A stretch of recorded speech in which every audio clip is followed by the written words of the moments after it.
तुमचं नाव सांगा आणि जी आशा वर्करची भरती झाली त्याबद्दल तुमची काय तक्रार आहे? माझं नाव दिशा दिनेश पाटील, मी बिलोशीमधील आहे, गरमपाड्यावर राहते.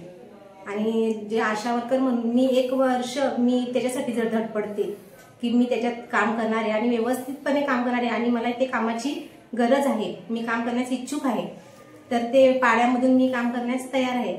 तर माझी अशी हरकत आहे की मला ग्रामपंचायतने ठराव दिला, तो 2 दिवसानंतर दिल्यानंतर मग माझी इथे PSC खानिवली PSCला मी गेल्यानंतर इंटरव्ह्यू घेतली नाही.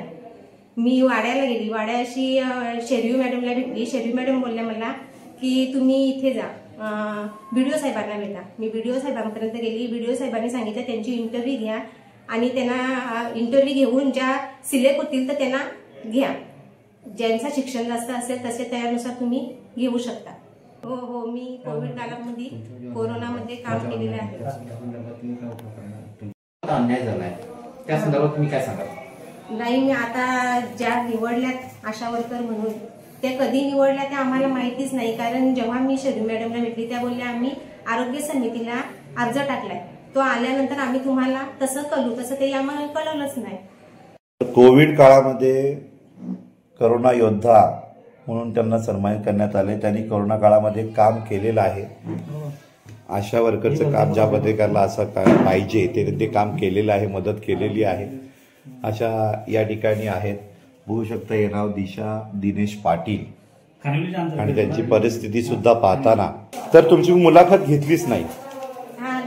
3 अर्जांपैकी तुमचा अर्ज असा आहे की तुमची मुलाखत घेतली नाही. सर्वात आधी अर्ज तुम्ही दिलेला आहे. मुलाखत का घेतली नाही याची उत्तर तुम्हाला तालुका पातळीला मिळाली का? BDO साहेब म्हणाले मुलाखत तुमची होईल. अच्छा, आपल्याला नाकारलं गेलं आहे, आपण अपात्र ठरलात, त्या संदर्भात आपण काय सांगाल? मी आधी खानिवली PSCला अर्ज केलेला. ते बोलले की तुम्ही तुमच्या ग्रामपंचायतमध्ये अर्ज करा.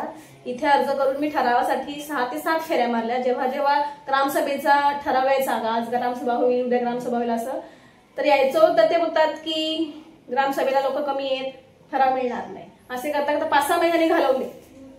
आणि नंतर त्यांचं वैयक्तिक कामं साधण्यासाठी पण त्यांनी केलं असेल, जेणेकरून ग्राम जमा व्हावा. असे करता करता 100-125 माणसं जमा केली आणि ती ग्रामसभा झाली. त्याच्यामध्ये ठराव दिला आम्हाला, डायरेक्ट त्यांचं नाव घेतला.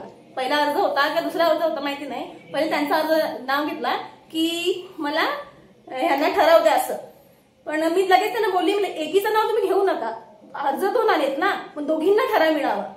एकीचं तुम्ही डायरेक्ट कसं सांगू शकता का तिलाच द्या असं? ग्रामसभेने ठराव मंजूर केला का एकीलाच द्या असं? नाही ना, दोघींना पाहिजे. तर दोघींच्या नावाचा दिला आणि मग आम्ही वाड्याला खानिवली PSCला नेऊन दिला. तिकडनं तिथे आम्हाला 2-4 दिवसामध्ये परत बोलवले, इंटरव्ह्यू घेतली आणि इंटरव्ह्यू मध्ये त्यांनी आम्हाला सांगितलं की तुम्हाला आम्ही कळवू, पण आजपर्यंत काहीच रिपोर्ट आला नाहीये. आता यापुढे तुमचं म्हणणं काय या संदर्भात? पात्रता निवडावी ना, कोणाचं शिक्षण जास्त कोण कमी. इंटरव्ह्यू मध्ये दोन्ही मी सगळ्यांची बरोबर उत्तरं दिलेली, नॉर्मल प्रश्न विचारलेले, बेसिक. न्याय मिळावा अशी तुमची इच्छा? मिळावा. तुमच्यावर अन्याय झाला असं तुम्हाला वाटतं का? भ्रष्टाचार कडून भरती प्रक्रिया झाली असेल संशय आहे का? माझ्या कानावर काल असं आलं की आम्ही सत्तेचा वापर केलाय. म्हणजे जी व्यक्ती निवडून आलेली आहे, म्हणजे तिला पात्र ठरवलंय, त्यांच्याकडनं जसं आम्हाला ऐकायला आलंय की आम्ही सत्तेचा वापर केलाय. नियुक्ती झाली ती कोणाची झाली? स्वाती संजीव काठोळे त्यांची नियुक्ती करण्यात आली. तुमच्यावरती एक अन्याय झाला असं तुम्हाला सांगायचं? डेफिनेटली. मी फॉर्म भरलेला पण माझ्यापर्यंत आजपर्यंत कुठला रिपोर्ट आलाच नाही की तुम्ही अपात्र ठरलात की पात्र ठरलात, काहीच नाही. त्याचबरोबर तुमची मुलाखत अगदी योग्य झाली हे तुम्ही 100% खात्री म्हणतायत? 100% योग्यच आहे, कारण की हा अन्यायच आहे. तुम्ही 12वी पास वाल्यांना अपात्र केलाय, 10वी. कोविड काळामध्ये तुम्ही 12वी वरून काम केलं होतं की अजून कशावर? नर्सिंग बेसिसवरून. मी कोडला फाट्यावर कंपनी आहे SL प्रोपॅक, त्याच्यामध्ये मी नर्सिंगसाठी काम करायची गेले 7 वर्ष. कोविड काळामध्ये? कोविड काळामध्ये पण केलेलं आहे. हे तुम्ही नर्सिंग सुद्धा केलेलं आहे? मी नर्स आहे. जी आशा वर्करची भरती झाली याच्यावरती एक टांगती तलवार झाली अशी समोरच्या व्यक्तींची जे अर्जदार आले होते अर्जदारांची म्हणणं आहे, त्याबद्दल काय सांगाल? त्याबद्दल आता ह्याच्याबद्दल पण मी सांगितलं की ज्यांचे अर्ज आले होते आपल्याला त्यावेळेस मी ट्रेनिंगला 1.5 महिना कसबाडला होतो. त्यानंतर येऊन मी ग्रामसभा आयोजित केली, म्हणजे अगोदरच्या ग्रामसभा लावली होती, ती ग्रामसभा मी आयोजित केली. अर्जाची जी फाईल होती त्याच्यानुसार मी 2 अर्ज जे होते त्याचं वाचन मी ग्रामसभेसमोर केलं. परंतु एक ज्या घरात पडायच्या ज्या महिला होत्या त्यांचा सुद्धा अर्ज इथे दिला गेला होता, परंतु त्या फाईलमध्ये तो अर्ज मिळाला नाही. तर त्या संदर्भात त्या महिलेने सांगितलं की मी तुमच्याकडे अर्ज दिलेला होता. तर मॅडम, आणि दुसऱ्या ग्रामसभेमध्ये ठराव असा झाला होता की अजून कोणी काही महिलांची नावं आलेली नसतील, आज अर्ज दिलेले नसेल, परंतु इच्छुक असतील तर त्यांना सुद्धा ठराव देण्यात यावं.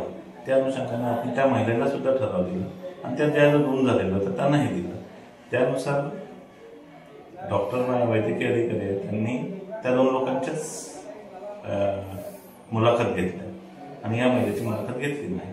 त्यानंतर त्या येऊन ते बोलले की आमची मुलाखत घेत नाही. म्हटलं का, आम्ही ते ठराव दिले तुम्हाला.